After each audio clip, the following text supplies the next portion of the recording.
Hey everyone, welcome back here to Fish Hex. Today is the equipment update on the Zeovit tank. Now, first thing I added was the DP4 dosing pump from Zeovit. I have calcium, alkalinity, and magnesium dosing. Now I have all these liquid containers down here that I picked up from a discount store called Ollie's. They are a glass container and they have a plastic top on it that I punched a hole through and put straight airline tubing through, which goes down to the bottom if you can actually see it. They were like $1.99 a piece, 42 ounces. They work great. And it's the first time I actually used something like that, but since they're glass, they're not gonna, corrode or anything like that. So they work out good. If you notice, I got rid of the big protein skimmer, and I just added this reef octopus.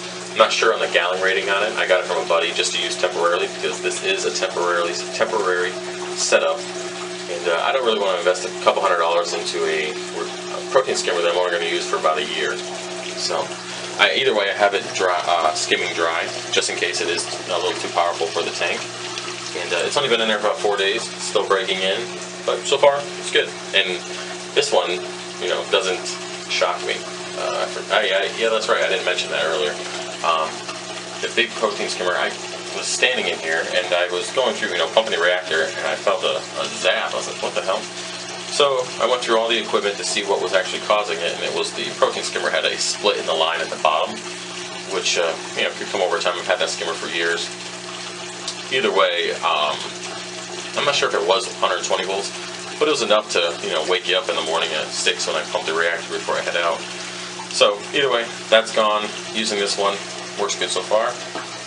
Alright, moving on. Still using the DIY Zeovit reactor. I just ordered the Reef Octopus 2.5 liter Zeovit reactor. I'm going to do a review on that. We're going to test that, see how it goes. The reason I went with 2.5 liter is I plan on converting all this over to the 125 gallon system, and I want to make sure I get a reactor that's going to work for that system. Either way, I'm going to do a review on that reactor and see how it works out, but we're going to use this one for the meanwhile. Alright, still got the carbon in a mesh bag. We got 2 weeks before we got to change that. The dose pump comes over to the pump holder. I have 2 of these on the 125. Like I said, I get them from China. They're like $9.99 free shipping. Take a little bit to get here, but they're really easy to use. The float switch to the 5-gallon auto top off. Going pretty good. I added a JORW8 power head. Now, my buddy uses these all the time and he swears by them, so I give him a shot, and he gets them for a really good price, so definitely not upset about it. And as you can see, this one's on half speed on wave mode 2, and it powers the whole tank, no problem. I also ordered 2 for the 125. I'm going to put on the back wall just to add a little bit more current, and we'll do a review on that once they come in. And they'll be here, I think, Thursday or Friday of this coming week. But it's definitely enough for the tank, that's for sure. There's no issue with water movement. Tank is cloudy because I just pumped the reactor, and the mulm usually clouds the tank for about 10 to 15 minutes. Other than that, it's clear as usual. I added some frags. I'm not sure how many were in the last video, but I added some SPS from the big tank. I fragged a bunch of stuff yesterday, so I needed to fill up the frag rack that's in the big tank that I actually used to seed this tank with Coraline.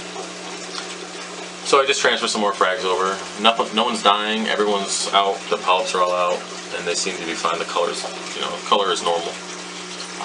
The tank is still breaking in, so I'm not expecting anything drastic from an established aquarium to a Zeovit tank. So we'll see how that goes. Still using the SD Reef Light. No problems with that so far. I'm still adjusting the intensity. It's different with this tank because I don't really know how high it should be. And since it is a new tank, I'm just going to keep it low for now, and then adjust the light accordingly, as the tank starts to get more established, and then I can tell if the corals are doing well based on how much light there is. So we're going to wait a little while before we mess with the intensity of the light. Other than that, everybody's good. So that is the equipment update. One quick thing, I ordered the Apex Power 8 bar. That will be here probably in a couple weeks. Now, the reason why I ordered the Apex bar is 2 reasons. I can use it on the big tank once we're done with this system. I could always use more power strip.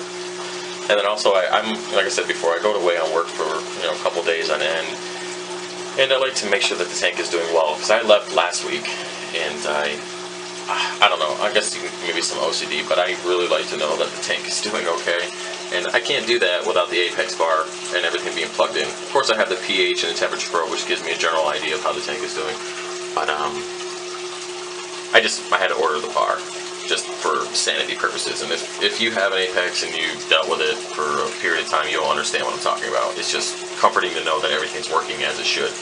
And that you can control everything from a phone anywhere in the world. That's definitely a plus. So that's it, guys. That's the equipment update, and we'll be back later with some more. And I want to do a fragging video. Somebody asked me to do a fragging video, so I'm going to work on that here shortly. And I also have the 5-month update on the 125, which we'll get up and get that done as well. All right, guys. If you have any questions, just hit me out. I'll answer all of them. And I appreciate you guys watching these videos more than you know. All right. Thanks.